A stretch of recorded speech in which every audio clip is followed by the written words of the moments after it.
तो आप सबका एनटीपीसी के स्पेशल क्लास में स्वागत है। तो देखिए हम आपके बीच 40 प्रश्न लेकर आपके सामने उपस्थित हैं और ये आपकी एजू गोरिल्ला की बुक है और गोरिल्ला सीरीज हमारी चलेगी। देखिए आपका जनरल अवेयरनेस में टोटल आपके 40 नंबर आने हैं। कितने? तो आपके टोटल 40 नंबर आने हैं और आप अभी से तैयारी करिएगा। तो देखिए अभी यकीन मानिए कि आपकी एनटीपीसी आपकी जिस तरह से आपकी एएलपी की वैकेंसी इंक्रीज हुई है, उसी तरह से आपकी एनटीपीसी की भी आपकी वैकेंसी इंक्रीज होगी। तो अभी से तैयारी में लग जाइए, क्योंकि देखिए आपका जो समय एक बार निकल जाएगा वह पुनः आपका नहीं आएगा और वैकेंसी देखिए आपकी बार बार नहीं आएगी। तो जब आपकी उम्र एक बार ख़त्म हो जाएगी ना, तब फिर पछताने से कुछ नहीं होगा। तो अभी से तैयारी करिए। तो यह प्रैक्टिस सेट आपका जब तक आपका एनटीपीसी का देखिए जब तक एनटीपीसी का एग्ज़ाम नहीं हो जाता, तब तक ये आपकी प्रैक्टिस सेट चलेगी और कंप्लीट तैयारी आपको इसी चैनल पे कराई जाएगी। और अगर चैनल पे नए हैं तो चैनल को सब्सक्राइब करके बेल आइकन को ऑन कर दें। तो चलिए शुरू करते हैं आज की क्लास। और देखिए पहला हमारा प्रश्न क्या कह रहा है, इसका उत्तर बताइए। कह रहा है कि आंध्र महिला सभा की संस्थापिका कौन थी?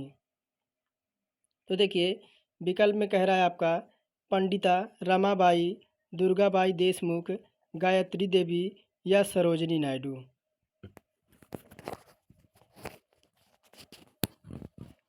क्या कह रहा है कि आपके आंध्र महिला सभा की संस्थापिका कौन थी?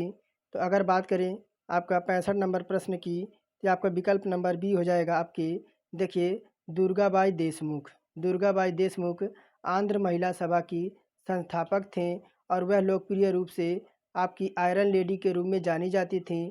उन्होंने मद्रास में सविनय अवज्ञा आंदोलन के दौरान नमक सत्याग्रह का आयोजन किया था और उन्हें जेल में डाल दिया गया था इसके चलते।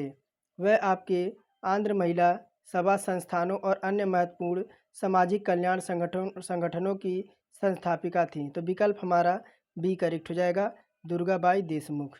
आगे देखिए यही कह रहा है आपके 66 नंबर में कि भारतीय राष्ट्रीय कांग्रेस के पहले मुस्लिम अध्यक्ष कौन थे? तो विकल्प में कह रहा है कि अबुल कलाम आज़ाद, रफ़ी अहमद किदवई, बदरुद्दीन तैयबजी और हकीम अजमल खान। तो देखिए भारतीय राष्ट्र कांग्रेस के पहले मुस्लिम अध्यक्ष कौन थे?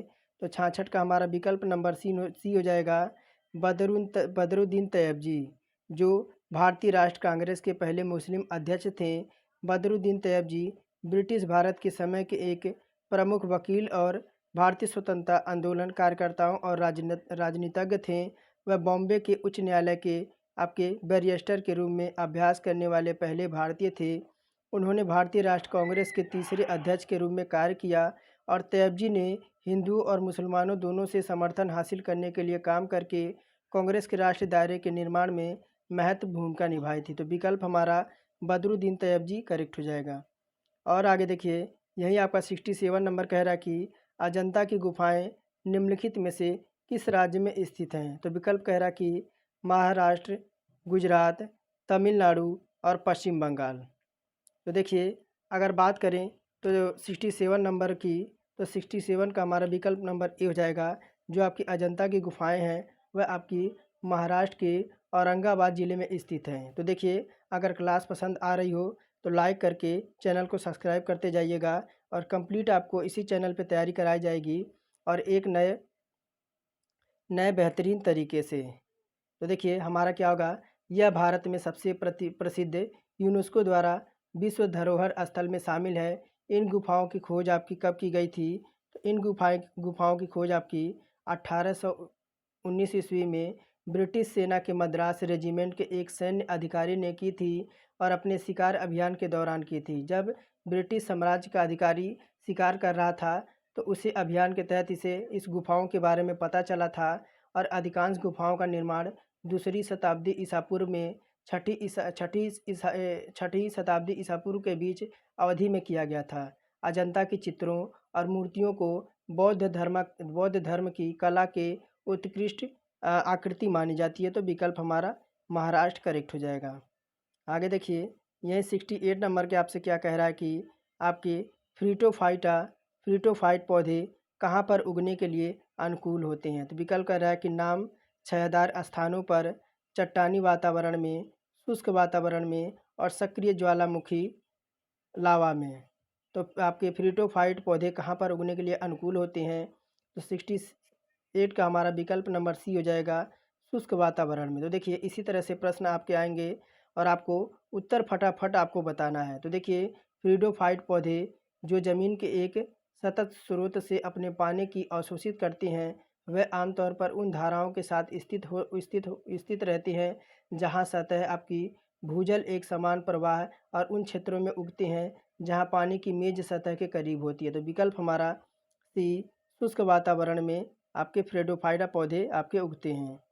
आगे देखिए यही 69 कह रहा है कि भारतीय प्रायद्वीप के उत्तर पश्चिम भाग को ज्वालामुखीतः के एक महान केंद्र में बदल दिया गया। तो विकल्प कह रहा कि आपके क्रीटेसस अवधि की समाप्ति, क्रीटेसस अवधि के मध्य में, क्रीटेसस अवधि की शुरुआत में, या इसके क्रीटेशियस के आपके पूरी अवधि के दौरान। तो देखिए 69 का हमारा विकल्प नंबर हो जाएगा विकल्प नंबर डी। देखिए शेष भारत का भूगोल ऐसा है कि क्रिटेशियस काल के दौरान प्रायद्वीप के उत्तरी पश्चिम क्षेत्र के एक प्रकार के ज्वालामुखी के एक महान केंद्र में बदल दिया गया था, जो वर्तमान दुनिया के ज्वालामुखीय घटनाओं में से एक का भी समानांतर नहीं है। आगे देखिए 70 नंबर क्या कह रहा है कि गेहूं की खेती के लिए निम्नलिखित में से कौन सी स्थिति आपकी आवश्यक है? गेहूं की खेती के लिए आपकी कौन सी स्थिति आपकी आवश्यक है? तो देखिए विकल्प आपके यहाँ दे रखे हैं। तो देखिए पहला कह रहा है कि बढ़ती अवधि के दौरान इष्टतम तापमान लगभग 30 डिग्री सेल्सियस होना चाहिए, और यहीं दूसरा कह रहा है कि लगभग 100 दिनों का ठंड मुक्त अवधि, और तीसरा कह रहा है हल्की मिट्टी या आपके भारी दोमट मिट्टी। तो गेहूं के खेती के लिए आपके निम्नलिखित में से कौन सी स्थिति आपकी आवश्यक है? तो देखिए 70 की बात करें तो विकल्प नंबर सी, केवल आपका दूसरा और तीसरा। कौन सा? तो गेहूं की खेती के लिए आवश्यक आपके उपयुक्त आपके क्या परिस्थितियां होना चाहिए? तो बढ़ते बढ़ते मौसम के दौरान गेहूं के लिए आवश्यक तापमान आपका 10 से 15 डिग्री हो। कितना? तो 10 से आपका 15 डिग्री आपका सेल्सियस हो, और कटाई के समय आपका यह 25 से 30 डिग्री हो। यानी कटाई के समय आपका 25 से 30 डिग्री सेल्सियस होना चाहिए, और विकास के प्रारंभिक चरण के दौरान मौसम गर्म और नम होना चाहिए। बाद के चरणों में धूप शुष्क होना चाहिए। सबसे गर्म महीने के औसत तापमान 20 से 25 सेल्सियस से अधिक नहीं होना चाहिए। आमतौर पर 100 दिनों की ठंड मुक्त अवधि की आवश्यकता होती है। कितने? तो 100 दिनों की ठंडी मुक्ति की आपकी आवश्यकता होती है। तो विकल्प हमारा पहला और दूसरा जो कि सी में दे रखा है हमारा करेक्ट हो जाएगा। और यहीं देखिए क्या कह रहा है आपसे 71 नंबर कि आपके सुनेरन एक डैश डैश क्या है? तो कह रहा है कि उत्तरी अमेरिका का रेगिस्तान इलाका है, फ्रांस की मौसमी हवा है, या सी कह रहा है कि भूमध्य सागर क्षेत्र की नकदी फसल है, या डी कह रहा है दक्षिणी अफ्रीका की एक जनजाति है। तो सोनोरेन एक क्या है? तो देखिए 71 में बात करें तो यह आपकी क्या है? तो उत्तरी अमेरिका की रेगिस्तानी इलाका है। सोरेन उत्तरी अमेरिका का एक मरुस्थल इलाका है। यहाँ संयुक्त राज्य अमेरिका में एरिज़ोना के क्षेत्र, कैलिफोर्निया और मैक्सिको में सोनेरा, बाजा कैलिफोर्निया और कैलिफोर्निया सुर को करवा सकता है। इसका क्षेत्रफल आपका कितना? तो 10,000 वर्ग मील में आपका फैला हुआ है। कितना? तो 10,000 वर्ग मील में आपका फैला हुआ है, और साथ ही यह मैक्सिको का सबसे गर्म स्थान है। रेगिस्तानी क्षेत्र में कोलोराडो रेगिस्तान, यूगा रेगिस्तान और कोलोराडो आपकी नदियाँ यहीं पर आपके शामिल हैं। तो विकल्प हमारा उत्तरी अमेरिका का रेगिस्तान का इलाका करेक्ट हो जाएगा। आगे देखिए यहीं कह रहा है 72 नंबर में कि निम्नलिखित में से कौन सा अक्षांश अधिकांश भारतीय राज्यों से होकर गुजरता है? तो कह रहा है 20 डिग्री नॉर्थ अक्षांश, या 22 डिग्री नॉर्थ अक्षांश, या 24 डिग्री, या आपका 26 डिग्री।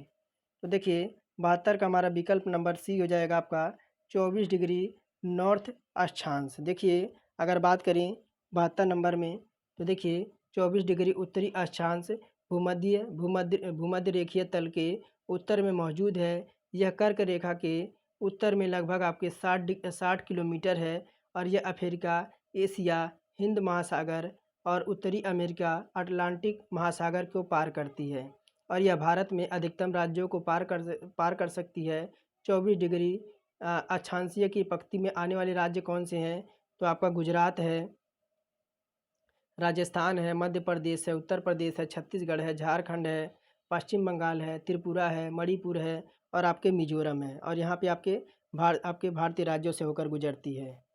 आगे देखिए, कह रहा कि भारत में किस राज्य ने सर्वप्रथम पंचायती राज की शुरुआत की थी। तो देखिए, मोस्ट इम्पोर्टेंट क्वेश्चन है और आपका देखिए हर प्रश्न में आपका रिपीटेड क्वेश्चन है। हर तरह के क्वेश्चन आपके कोई भी एग्जाम हो, इस तरह के क्वेश्चन आपके बार बार रिपीट होते हैं। तो देखिए 73 का विकल्प नंबर बी हो जाएगा राजस्थान। देखिए, अगर बात करें तो भारत में राजस्थान राज्य ने सर्वप्रथम पंचायती राज की आपकी शुरुआत की थी। और कहाँ से? तो आपके नागौर ज़िले से। कहाँ पे? तो आपके नागौर ज़िले से आपका यह पंचायती राज आपका स्थापित हुआ था। और यह आपका निचले सदन या अस्थाई सदन के रूप में भी जाना जाता है। आगे देखिए, 73 का हमारा बी ऑप्शन करेक्ट हो जाएगा। और 74 कह रहा है कि वर्तमान में आपके डैश डैश लोकसभा निर्वाचन क्षेत्र यह संख्या 1971 के बाद से नहीं बदली है। तो देखिए 74 का विकल्प हो जाएगा आपका 543। देखिए, अगर बात करें तो वर्तमान में 543 लोकसभा क्षेत्र हैं और 1971 के बाद यह संख्या नहीं बदली। लोकसभा का निचले सदन या आपका अस्थाई सदन के रूप में भी जाना जाता है। आगे देखिए, यही 75 नंबर क्या पूछ रहे हैं आपसे कि निम्नलिखित में से कौन सा कारक नहीं है जो भारतीय संविधान के निर्माण में योगदान देता है। तो कह रहा कि औद्योगिक क्रांति, ब्रिटेन में संसदीय लोकतंत्र, रूस में समाजवादी क्रांति, या डी कह रहा है अमेरिका में अधिकारों का विधेयक। तो देखिए 75 में हमारा विकल्प नंबर हो जाएगा औद्योगिक क्रांति। राष्ट्रीय मानवाधिकार यानी NHRC भारत का एक स्वतंत्र वैधानिक निकाय है और किसी मंत्रालय के अधीन नहीं है। NHRC की स्थापना कब हुई थी? तो इसकी स्थापना आपकी 1993 में हुई थी। कब? NHRC की स्थापना आपकी 1993 में हुई थी और अधिनियम 1993 के संरक्षण द्वारा की गई थी। और यह भारत में मानवाधिकार के बढ़ावा देने और उसकी रक्षा करने के लिए जिम्मेदार है। आगे देखिए, यहीं आपसे 76 नंबर कह रहा कि भारत में राष्ट्रीय मानवाधिकार आयोग निम्नलिखित में से किस मंत्रालय के अधीन है। तो विकल्प कह रहा कि आपका गृह मंत्रालय, रक्षा मंत्रालय, वित्त मंत्रालय, या इनमें से कोई नहीं। देखिए 76 की बात करें तो 76 में विकल्प हमारा ए हो जाएगा आपका गृह मंत्रालय। देखिए 76 का ये न है तो आपका 1 मिनट थोड़ा सा मिस्टेक हुआ है आपका। यहाँ देखिए 75 नंबर में हमारा विकल्प कौन सा हो जाएगा? देखिए 75 में हमारा विकल्प नंबर ये तो हमारा हो जाएगा औद्योगिक क्रांति। तो औद्योगिक क्रांति कारक जो भारतीय संविधान के निर्माण में योगदान नहीं देता है। भारतीय संविधान के कैबिनेट मिशन 1946 के अनुसार संविधान सभा द्वारा तैयार किया गया। तो विकल्प हमारा ये इसमें करेक्ट हो जाएगा औद्योगिक क्रांति। और यहीं आपके 76 में कह रहा था भारत में राष्ट्रीय मानवाधिकार आयोग निम्नलिखित में किस मंत्रालय के अधीन होता है। तो 76 का भी हमारा ये हो जाएगा गृह मंत्रालय। राष्ट्रीय मानवाधिकार आयोग NHRC के अधीन आपका देखिए इसकी स्थापना कब हुई थी। तो अभी मैंने आपको बताया इसकी स्थापना आपकी 1993 में हुई थी। तो विकल्प हमारा गृह मंत्रालय करेक्ट हो जाएगा। आगे देखिए, यहीं आपसे कह रहा कि एंथ्रीसीन को लवण और एंथ्रीसीन के मिश्रण से अलग करने के लिए निम्नलिखित में से किस विधि का उपयोग किया जा सकता है। तो कह रहा कि आसवन विधि है, ऊर्ध्वपातन विधि है, वाष्पीकरण है, या वर्ण लेखन है। तो देखिए 77 का विकल्प हमारा हो जाएगा ऊर्ध्वपातन। एंथ्रेसीन का लवण और एंथ्रीसीन के मिश्रण से अलग करने के लिए ऊर्ध्वपातन का उपयोग किया जाता है। आगे देखिए आपका साइंस से क्वेश्चन है।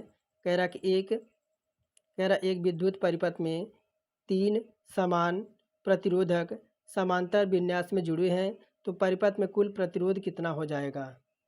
तो देखिए आपके 3 आपके जुड़े हुए हैं। कैसे जुड़े हुए हैं? तो देखिए एक समान में जुड़े हैं R1 बराबर R2 बराबर R3 बराबर आपका R4। तो यही कह रहा कि आपके एक परिपथ में जुड़े हुए हैं तो आपका क्या हो जाएगा। तो देखिए इसलिए परिपथ में कुल प्रतिरोध वृष्टि प्रतिरोध के 1/3 हो जाएगी। क्या हो जाएगी? 1/3 हो जाएगी। देखिए 1/3 आपका विकल्प नंबर ए में दे रखा है। आगे देखिए कह रहा है 79 में इस्पात एवं लोहे को जंग से सुरक्षित रखने के लिए निम्नलिखित में से किस धातु की पतली परत चढ़ाई जाती है? तो कह रहा है कि आपका मैग्नीशियम का, जिंक का, एल्युमिनियम का और लेड का। तो 79 में हमारा क्वेश्चन हो जाएगा विकल्प नंबर बी, जिंक का। देखिए, इस्पात एवं लोहे को जंग से सुरक्षित रखने के लिए उन पर जिंक की पतली परत चढ़ाने की विधि को आपका असेद लेपन कहते हैं। या असेद लेपन प्रक्रिया में 3 चरण होता है: सतह तैयार करना, फंक्सिंग और आपका यसेद लेपन। तो विकल्प बी हमारा जिंक करेक्ट हो जाएगा। आगे देखिए, यही 80 नंबर क्या कह रहा है कि निम्नलिखित में से उस कथन को पहचानिए जो करे विज्ञान के बारे में सच बता रहा है। तो निम्नलिखित में से उस कथन को पहचानना है जो विज्ञान के बारे में सच बता रहा है। तो देखिए, कह रहा है विकल्प नंबर 80 का। तो कह रहा है कि एक सिद्धांत को वैज्ञानिक सबूतों के एक महान समर्थन द्वारा समर्थित किया गया और यह कानून बन जाता है। तो विकल्प हमारा ये तो हमारा रॉन्ग हो जाएगा। हमें क्या बताना है? पॉजिटिव बताना है। क्या बताना है? हमें पॉजिटिव बताना है। हमें जो बताना है वो पॉजिटिव बना, ये आपका नेगेटिव हो जाएगा। और यही क्या कह रहा है कि समय के साथ विज्ञान समाज की अधिकांश समस्याओं को हल करने में सक्षम हो जाएगा। ये भी हमारा नेगेटिव हो जाएगा, नेगेटिव हो जाएगा। बढ़ते हैं, देखिए यही सी नंबर आपसे विकल्प क्या कह रहा है?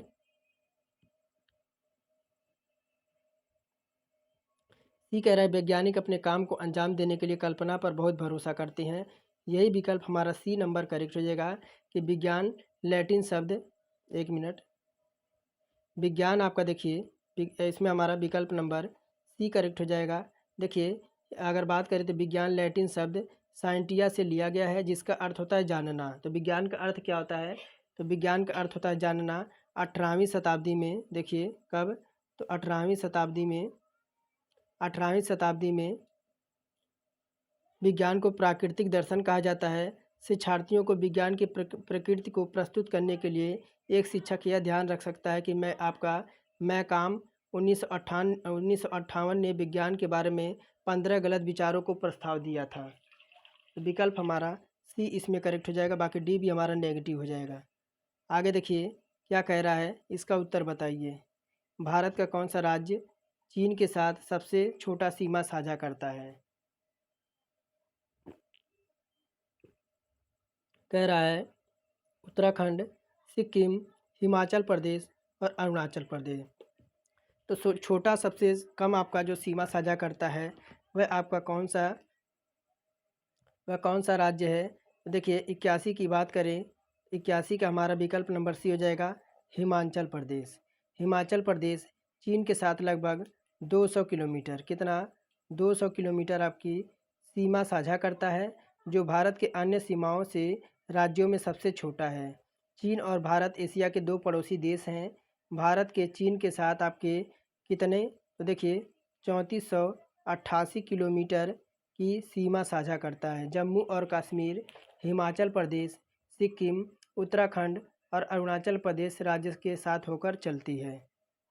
आगे देखिए यहीं 82 नंबर क्या कह रहा है कि हाल ही में ग्रीन बॉन्ड जारी करने वाला देश का पहला नगर कौन सा बन गया है? यानी हाल ही में आपके ग्रीन बॉन्ड जारी करने वाला देश का पहला नगर कौन सा बन गया? तो कह रहा मुंबई, बेंगलुरु, इंदौर और लखनऊ। तो 4 विकल्प दे रखे हैं। तो 82 का हमारा विकल्प नंबर कौन सा हो जाएगा? तो देखिए 82 का सी हमारा विकल्प हो जाएगा, इंदौर। देखिए इंदौर नगर निगम ग्रीन बॉन्ड जारी करने वाला देश का पहला नगर निकाय बन चुका है। इस बॉन्ड के जरिए निगम को 244 करोड़, कितना, तो 244 करोड़ 244 करोड़ 244 करोड़ रुपए जुटाने की योजना है। और बॉन्ड शुरू करने वाला पहला भारतीय शहर के अलावा इंदौर पहला शहर भी है जिसने कार्बन डेटिंग के माध्यम से कमाई शुरू की है। आगे देखिए यही क्या कह रहा है कि दूरसंचार विवाद निपटाने और अपीलीय न्यायाधिकरण यानी DTST के अध्यक्ष के रूप में किसे नियुक्त किया गया है? तो कह रहा है नितिन चुप को, TN पटेल को, संजीव कपूर को या TS रामाकृष्णन को। तो 83 का विकल्प नंबर बी हो जाएगा, TN पटेल को। देखिए अगर बात करें तो दिल्ली उच्च न्यायालय ने मुख्य न्यायाधीश TN पटेल को 4 वर्षों के लिए दूरसंचार विवाद निपटाने और अपीलीय न्यायाधिकरण के अध्यक्ष के रूप में नियुक्त किया, वह न्यायमूर्ति शिवकीर्ति सिंह का स्थान लेंगे। उनका कार्यालय ट्रिब्यूनल रिफॉर्मेशन एक्ट 2021 से आपके 2000 द्वारा साबित किया गया है। तो विकल्प नंबर TN पटेल हमारा करेक्ट हो जाएगा। आगे यही देखिए क्या कह रहा है आपका 84 नंबर में, वनुआतु के नेतृत्व में 16 देशों के एक समूह ने जलवायु परिवर्तन के मुद्दों पर अंतर्राष्ट्रीय न्यायालय IGCG ने परामर्शीय राय लेने के लिए न्यायालय को दरवाज़ा खटखटाया। इस संबंध में कौन सा कथन आप पर विचार कीजिए। तो पहला कह रहा है कि IGCJ के आधिकारिक भाषाएं फ्रेंच और अंग्रेजी हैं। और यही सेकंड कह रहा है कि विवादास्पद मामलों में IGCJ के निर्णय सिर्फ सलाहकारी हैं और वे आपके बाध्यकारी नहीं हैं। तो देखिए, और यही थर्ड क्या कह रहा है कि आपके IGCJ संयुक्त राष्ट्र संघ का एक निकाय है। तो इसमें हमारा कथन कौन सा हो जाएगा। तो देखिए विकल्प नंबर हमारा कौन सा है। तो विकल्प नंबर 84 का कौन सा हो जाएगा। तो 84 का हमारा विकल्प नंबर C हो जाएगा, पहला और तीसरा। देखिए पहला और तीसरा हमारा जो है वह करेक्ट हो जाएंगे। आगे देखिए यही क्या कह रहा है आपके 85 नंबर कि 3 जुलाई 2022 को CGI क्वालिटी रत्न पुरस्कार 2021 से किसे सम्मानित किया गया है। तो कह रहा है कि अशोक सुता को, मुकेश अंबानी को, गौतम अडानी को और अजीम प्रेम जी को। देखिए 85 का विकल्प नंबर हमारा ए हो जाएगा, अशोक सुता को। देखिए आपके हैप्पीएस्ट माइंड्स टेक्नोलॉजी के संस्थापक कार्यकारी अध्यक्ष अशोक सुता को 3 जुलाई कब, तो 3 जुलाई 2022 को आपको CII कालकेटी रत्न पुरस्कार 2021 से सम्मानित किया गया है। और यह पुरस्कार भारत में गुणवत्ता आंदोलन में उत्कृष्ट नेतृत्व योगदान और विशिष्ट सेवा के लिए प्रदान किया जाता है। आगे देखिए क्या कह रहा कि RN मल्होत्रा कमेटी संबंधित है। कह रहा कि बीमा उद्योग से, कर सुधारों से, बीमा क्षेत्र से या बैंकिंग क्षेत्र से। तो RN मल्होत्रा कमेटी संबंधित है 86 में। तो विकल्प नंबर C आपका RN मल्होत्रा समिति बीमा क्षेत्र से जुड़ी हुई है। आगे देखिए यही क्या कह रहा है आपसे कि 87 नंबर कि 6 अक्टूबर 2022 को किस राज्य के मुख्यमंत्री ने राज्य ओलंपिक का उद्घाटन किया है। तो विकल्प में कह रहा है कि पंजाब, हरियाणा, छत्तीसगढ़ और गुजरात। देखिए 87 का विकल्प नंबर हमारा C हो जाएगा कि छत्तीसगढ़ के मुख्यमंत्री भूपेश बघेल ने 6 अक्टूबर 2022 को छत्तीसगढ़ ओलंपिक उद्घाटन किया। और यह आयोजन राज्य में 6 अक्टूबर 2022 को 22 से 6 जनवरी 2023 तक आयोजित किया जाएगा। ओलंपिक टीम और सिंगल कैटेगरी में 14 तरह के प्रारंभिक खेल शामिल किए गए। इसका उद्देश्य ग्रामीण स्तर के खेलों के लिए केंद्रीय मंच प्रदान करना, ताकि संस्कृति के लिए गर्व की भावना पैदा हो। आगे देखिए क्या कह रहा है, गनिंग फॉर द गॉडमैन पुस्तक डैश डैश द्वारा लिखी गई है। तो कह रहा है कि नंद भारद्वाज के द्वारा, IPS अजय पाल लांबा के द्वारा, विक्रम सेठ और आपका अमिताभ घोष। देखिए 88 का हमारा विकल्प नंबर B हो जाएगा, IPS अजय पाल लांबा के द्वारा। गार्निंग फॉर द गॉडमैन यह आसाराम बापू के जीवन का कच्चा चिट्ठा है। इसे IPS अजय पाल लांबा ने लिखा है। और यह पुस्तक आसाराम बापू को गिरफ्तारी को दर्शाती है। और आसाराम बापू को उनकी अनुयायियों ने भगवान की प्रतिनिधि माना था। और यह पुस्तक एक नाबालिग लड़की के बलात्कार की घटना और उसके बाद हुए मुकदमे का बयान करती है। तो विकल्प हमारा B करेक्ट हो जाएगा, IPS अजय पाल लांबा। आगे देखिए 89 कह रहा कि देश और राजधानी का सही जोड़ा आपको चुनना है। कह रहा कि अजरबैजान का संबंध बाकू से है, बांग्लादेश का बियाना से, ऑस्ट्रिया का मनामा से और बहरीन का आपका ढाका से। तो आपको सही जोड़ी बताना है। आपको क्या बताना है, आपको पॉजिटिव बताना है। देखिए 89 का हमारा कौन सा हो जाएगा कि आपका अजरबैजाना बाकू हमारा यह करेक्ट हो जाएगा। और बांग्लादेश की राजधानी क्या है, तो बांग्लादेश की राजधानी आपकी ढाका है। क्या है, बांग्लादेश की राजधानी आपकी ढाका है। ढाका हमारा इधर करेक्ट हो जाएगा। और ऑस्ट्रिया की राजधानी क्या है, ऑस्ट्रिया की राजधानी आपकी क्या है, तो आपका बियान है। क्या है, तो आपका बियाना है। बियाना आपकी ऑस्ट्रिया की राजधानी है। और देखिए और बहरीन की राजधानी क्या हो जाएगी? तो बहरीन की राजधानी आपकी क्या हो जाएगी? तो बहरीन की राजधानी आपकी हो जाएगी मनामा। मनामा। तो कौन सा हमारा सत्य नहीं है? तो देखिए विकल्प नंबर हमारा कौन सा नहीं हो जाएगा? सही जोड़ी चुनना है तो 89 का पहला हमारा करेक्ट हो जाएगा आपका। अजरबैजान का राजधानी आपका है बाकू।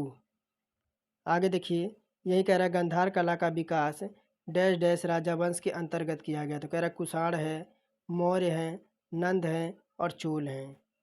देखिए 90 का हमारा 90 का विकल्प नंबर कौन सा हो जाएगा? तो 90 का हमारा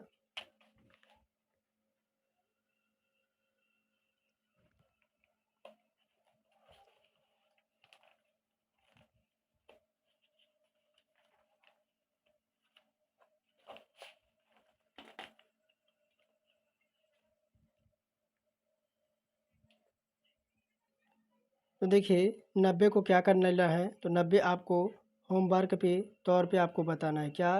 तो आपका HW है, आपको कमेंट में बताना है कि गंधार कला का विकास डैश डैश राजवंशों के अंतर्गत किया गया था। तो विकल्प में है कुषाण, मौर्य, नंद और चोल। यह आपका होमवर्क रहेगा, आपको कमेंट में बताना कि उसका उत्तर क्या होगा। आगे देखिए क्या कह रहा है कि खजुराहो के मंदिर मंदिर के डैश डैश के लिए आपका एक शानदार उदाहरण है। कह रहा है कि आपका देखिए क्या कह रहा है कि आपका बेसैर शैली, नागर शैली, पूर्वी शैली और आपका द्रविड़ शैली। तो देखिए 91 का हमारा विकल्प हो जाएगा नागर शैली। देखिए मंदिर अपना नागर शैली को आपका स्थापत्य, प्रतीकात्मकता और अपनी कामुक मूर्तियों के लिए प्रसिद्ध है।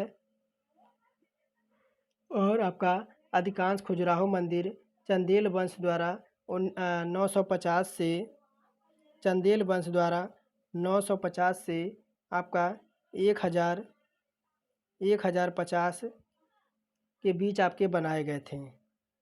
आगे देखिए यही कह रहा है आपका 92 में कि जातक कथाएं किसके पूर्व जन्म से संबंधित हैं। तो कह रहा भगवान कृष्ण, महावीर स्वामी, भगवान बुद्ध और गुरु नानक।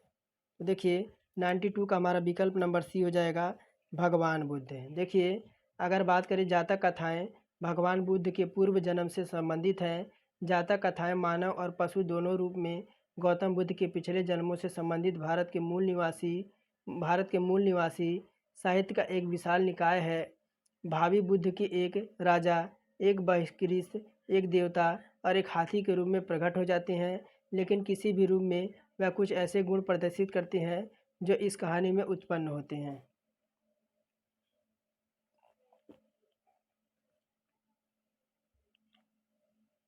आगे देखिए क्या कह रहा है ALG इज बराबर क्या होगा? तो देखिए आपका विकल्प नंबर बी होगा a poem of death of someone dear. देखिए ALG is poem death of someone dear. तो इसका अर्थ होता है NLG is form of poetry that typically respect to death of loss. तो विकल्प बी हमारा करेक्ट हो जाएगा। आगे देखिए 94 कह रहा है कि ओजोन क्षेत्र अधिक स्पष्ट कहाँ दिखाई देता है? कह रहा है भूमध्य रेखा पर, कर्क रेखा पर, मकर रेखा पर और ध्रुव रेखा पर। तो ओजोन क्षेत्र अधिक स्पष्ट कहाँ दिखाई देता है? तो 94 का हमारा विकल्प नंबर डी हो जाएगा ध्रुवों पर। देखिए ओजोन क्षेत्र की बात करें तो यह समताप मंडल के उस क्षेत्र के संदर्भित करता है जहाँ कुछ महीनों में ओजोन की सांद्रता बेहद कम हो जाती है। ओजोन रासायनिक रूप से 3 ऑक्सीजन परमाणुओं को एक अणु मुख्य रूप से उत्तरी वायुमंडल में पाया जाता है। एक क्षेत्र जिसमें समताप मंडल कहा जाता है जो पृथ्वी के सतह से 10 से 50 किलोमीटर के बीच है। आगे देखिए 95 क्या कह रहा है कि कंप्यूटर की दूसरी पीढ़ी डैश डैश पर आधारित है। तो कह रहा है एकीकृत परिपथों पर, प्रथनकों पर, VLSI चिप्स पर या निर्वात नलिकाओं पर। देखिए 95 का हमारा विकल्प नंबर बी हो जाएगा। किसमें? तो 95 का विकल्प नंबर बी प्रथनकों पर। देखिए आका कि कंप्यूटर की दूसरी पीढ़ी आपके प्रथनकों पर आधारित है। यही देखिए क्या कह रहा है 96 में कंप्यूटर के टूल्स जैसे वर्ड, एक्सेल और पावर पॉइंट निम्नलिखित में से किस कंपनी के प्रोडक्ट हैं? कह रहा कि आपके इंटेल, एप्पल, माइक्रोसॉफ्ट और गूगल।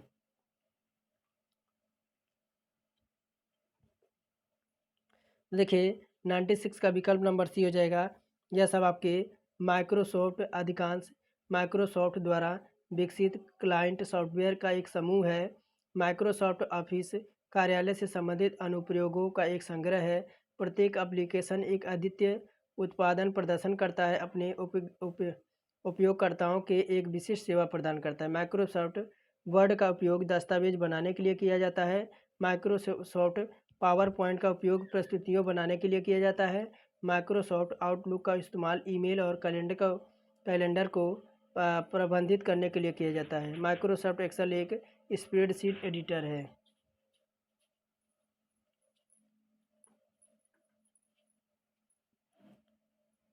और क्या कह रहा है कि आपका दाची गांव राष्ट्रीय उद्यान निम्नलिखित में से किससे संबंधित है? कह रहा कस्तूरी हिरन, गोल्डन ओरियोल, पीले कले वाला मार्टिन, हुगल या कश्मीर स्टेक। तो दाची गांव राष्ट्रीय उद्यान निम्नलिखित में से किससे संबंधित है? 97 का विकल्प नंबर डी हो जाएगा आपका, हुंगल या कश्मीर स्टेक। देखिए दाची गांव राष्ट्रीय उद्यान हुंगल या कश्मीर हिरण से जुड़ा हुआ है। दाची गांव राष्ट्रीय उद्यान श्रीनगर से 22 किलोमीटर दूर 22 किलोमीटर दूर आपका स्थित है। इसका अर्थ है कि 10 गांव इसे हेंगल के संरक्षण के लिए स्थापित किया गया है। इसकी आबादी खतरनाक दर से घट रही है। हुंगल जम्मू राज्य का आपका पशु है और जीवित रहने वाले लाल हिरण का एकमात्र प्रजाति है। हुंगल का संरक्षण स्थिति गंभीर रूप से आपका संकट उत्पन्न कर रही है। आगे देखिए यही आपका 98 में कह रहा है कि जनवरी 2023 में नई किताब रेबुलेजेशन series the of story of how Indian won its freedom के विमोचन किसने किया? तो कह रहा विक्रम संपत, आराधना जौहरी, सीजीव सन्याल और जे सिंह। देखिए 98 का विकल्प नंबर हमारा कौन सा हो जाएगा? तो विकल्प नंबर सी संजीव सन्याल हो जाएगा। प्रसिद्ध अर्थशास्त्री और लोकप्रिय इतिहासकार संजीव सन्याल ने जनवरी 2023 में अपनी किताब आपको रेब्यून ज series the story of how India own it's freedom के विमोचन किया और ये भारतीय स्वतंत्रता के संग्राम से संबंधित क्रांतिकारी आंदोलन पर आधारित है। सन्याल के कुछ पुस्तक land of the seven research से open of church India in the आप। तो विकल्प हमारा सी ऑप्शन इसमें करेक्ट हो जाएगा। आगे देखिए कह रहा 99 में उज्ज्वला योजना का दूसरा चरण अगस्त 2021 में उत्तर प्रदेश के निम्नलिखित जनपदों में से किस में शुरू किया गया था? तो 99 का विकल्प हमारा हो जाएगा महोबा से। उज्ज्वला योजना का दूसरा चरण अगस्त 2021 में उत्तर प्रदेश के महोबा से शुरू किया गया था। प्रधानमंत्री नरेंद्र मोदी ने 10 अगस्त 2021 को उत्तर प्रदेश के महोबा ज़िले में एलपीजी गैस कनेक्शन सौंपकर उज्ज्वला 2.0 प्रधानमंत्री उज्ज्वला योजना का शुभारंभ किया था। और यूपी में प्रधानमंत्री उज्ज्वला योजना के तहत द्वितीय चरण की शुरुआत हो गया। इसके तहत 1 करोड़ महिलाओं को मुफ्त गैस कनेक्शन देने का सरकार ने लक्ष्य रखा। आगे देखिए लास्ट क्वेश्चन होगा और देखिए क्या कह रहा है कि झारखंड राज्य गंगा नदी संरक्षण प्राधिकरण का गठन किस वर्ष किया गया? तो देखिए 100 का हमारा विकल्प नंबर सी हो जाएगा आपका 2009 में। झारखंड राज्य गंगा नदी संरक्षण प्राधिकरण गठन वर्ष 2009 में हुआ था। केंद्रीय पर्यावरण और वन मंत्रालय ने 30 सितंबर 2009 को झारखंड राज्य गंगा नदी संरक्षण प्राधिकरण की स्थापना की ताकि राज्य स्तर पर नदी संरक्षण गतिविधियों का समन्वय और कार्यान्वयन आपका हो सके। तो गंगा नदी के व्यापक प्रबंधन के कदम उठाए जा सकें, इसके लिए उपाय किए गए कि झारखंड राज्य में गंगा नदी के प्रदूषण और संरक्षण के प्रभावी उन्मूलन हो सके। तो विकल्प हमारा सी 2009 हमारा करेक्ट हो जाएगा। तो ये हमारे थे 40 क्वेश्चन और आपको कमेंट में बताना कि आपका स्कोर क्या रहा। अगर चैनल पे नए हैं तो चैनल को देखिए सब्सक्राइब करके और वीडियो को एक लाइक ज़रूर करें और एक प्यारा सा कुछ भी आपको कमेंट में लिख देना है। अपने भाई को सपोर्ट करें और आपको कंप्लीट इसी चैनल पे एनटीपीसी की तैयारी कराई जाएगी। तो चलिए मिलते हैं नेक्स्ट क्लास में, तब तक के लिए धन्यवाद। आप सभी का दिन शुभ हो।